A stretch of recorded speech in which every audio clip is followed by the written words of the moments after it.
Okay. We're in casual mode for this week 7 update. It is Martin Luther King Day, and we have all of our children home. So one of them right here, the dog's under there somewhere. Oh, are you changing the lighting? A little bit. There we go. So rather than it being at my desk all nice and fancy, we're just gonna do this 7-week update right here. All right, week 7. I'm just gonna give you guys my total. Okay, for those of you new to this channel, welcome. My name is Abby. And I'm Brenton. And I have been doing the Optavia 5-in-1 program for the last 7 weeks. Today is day 50. And this is my second journey post nursing this little man and having back surgery. So I am back on the bandwagon. We both lost 65 pounds 3 years ago this month. And so yeah, I will give you my current stats for this week, and then I'll let him give his thoughts on it, and we'll kind of go from there. So I am down a total on day 50 of 24.4 pounds, and I had good progress this week. I lost an additional 3 inches, so I am down a total of 14.5 inches as well. My pictures are looking like good progress. I was telling him I was a little disappointed because 3 years ago on this journey, I lost 40 pounds in 8 weeks, and I'm 7 days away from that 8-week mark, and obviously probably won't even make 30. So I've been kind of like in my head about that. And I think the important thing to remember there is, where did you start last time versus where you're starting this time? So you're starting at a lower weight. So I think I was 186.6 when I started. I was 208 on the initial journey. So that 25 pounds. Makes a big difference. And I think if you look at the percentage, it's a heck of a lot closer. That's probably true. That's probably true. I think some of the things you have struggled with is there have been some plateaus, which is to be expected. You have to understand, like, your body's not just going to plummet. I think the plateaus have happened earlier in the journey this time. I mean, last time we definitely had plateaus after that 8-week mark, but I felt like, excuse me, the first time it was pretty much a plummet. I mean, it was 5 pounds a week on average. This week, I think I lost 3, something like that total.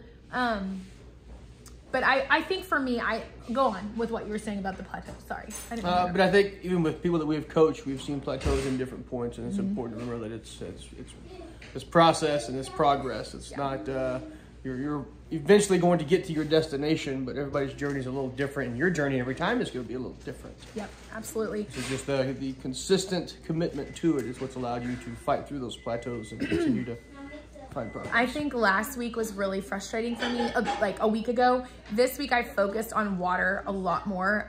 We have this random like 30-ounce jar, and he's been drinking. Pretty sure we had salsa in it at one point. I think it was a salsa jar. It's like I don't know, 30 ounces. And so I've been drinking one before I do anything in the morning, and then 1 at lunch. And that at least ensures me the 60 ounces on top of what I sip through my Stanley throughout the day.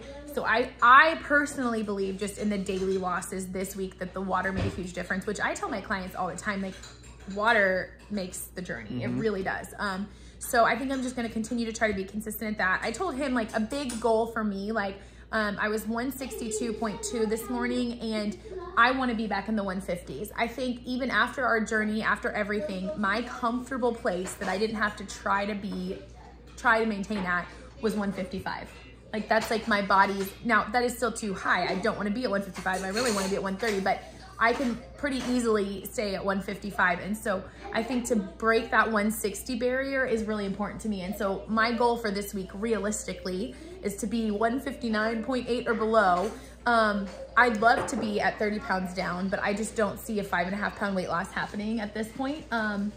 You know, it could, but for me, I would love to see that number below 160. It's also not all about the number. I've been limping along, not buying new clothes at all, because I have my size 4s from like when I was maintaining, and then I have my big clothes from when I was nursing. Mostly pajama pants, which are also now too big.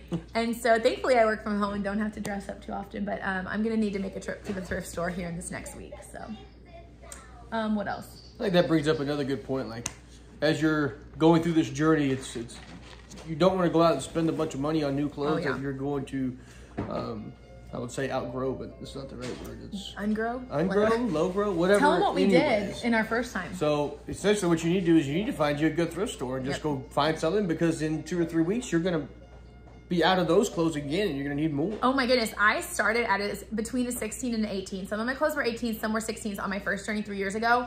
And I would say by 8 weeks in, I was a size 8, 10.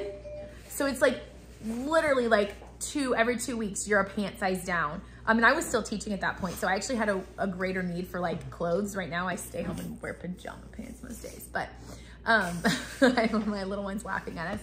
But yeah, that's a good point. Don't go buy new clothes. Don't invest in that, because there will be a time where you're ready to go get your nice new clothes. I think the other big moment for us on the first journey was when we gave away, donated all of those bigger clothes, as if it was like this momentous occasion that we were saying, we're not going back to that. So if you wonder, well, why don't you have all your fat clothes? Because for 3 years we didn't use them, we didn't need them. And like I said, nursing this little guy has been a different story for me, but I feel like I'm 80%, maybe 90. How much percent do you think I am back to myself in the last 7 weeks?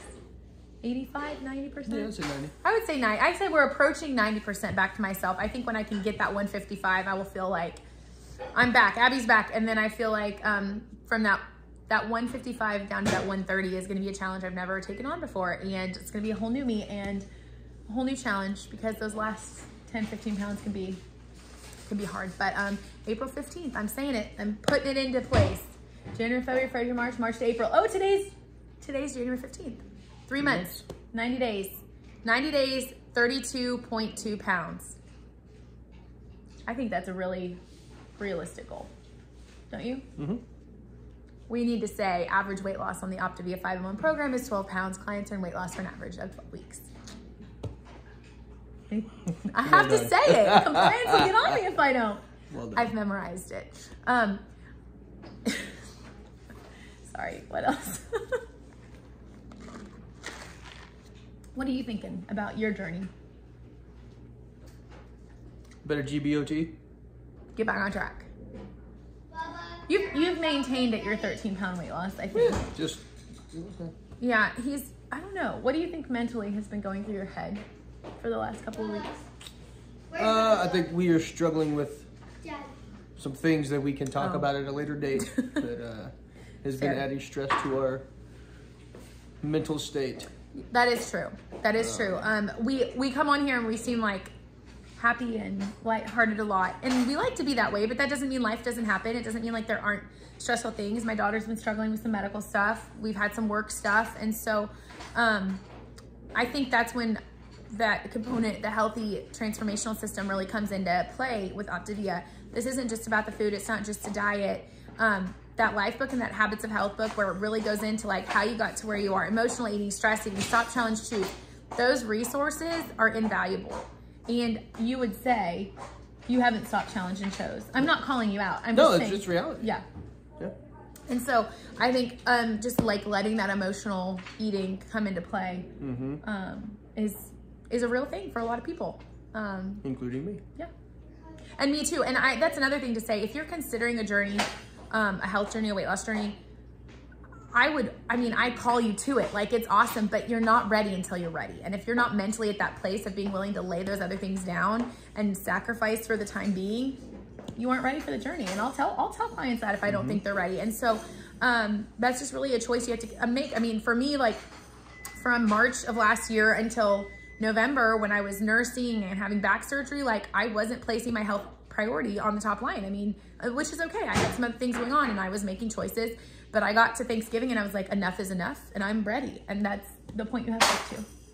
So we've done a longer video than normal, but that's okay. Any final thoughts? Closing thoughts? I miss a lot of people from Nebraska, but I don't miss this weather, what we're currently dealing with, that we lived in for so long. Like, it's in the single digits down here. It's single digits. Us Southerners are just not built for this. I said that yesterday on my stories. I was going to Walmart and I was like, I lived in this for 4 years, but gosh, I don't remember that. 5 years, that's true. So anyways, we hope you guys are staying warm. We know much of the country is in cold weather mode right now, but stay warm, stay healthy, and just remind yourself, you too can do this. Thanks, y'all.